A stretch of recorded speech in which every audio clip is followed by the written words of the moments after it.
How to download Lenovo app on Android.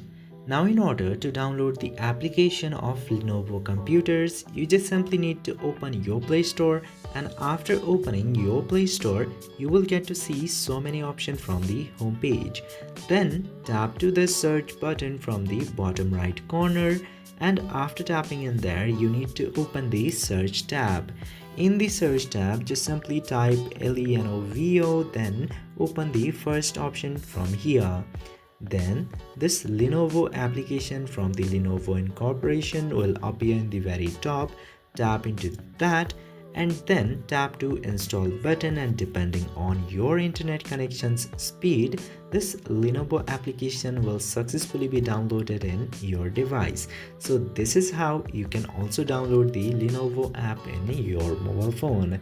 I hope this video was informative. If yes, don't forget to hit that subscribe button.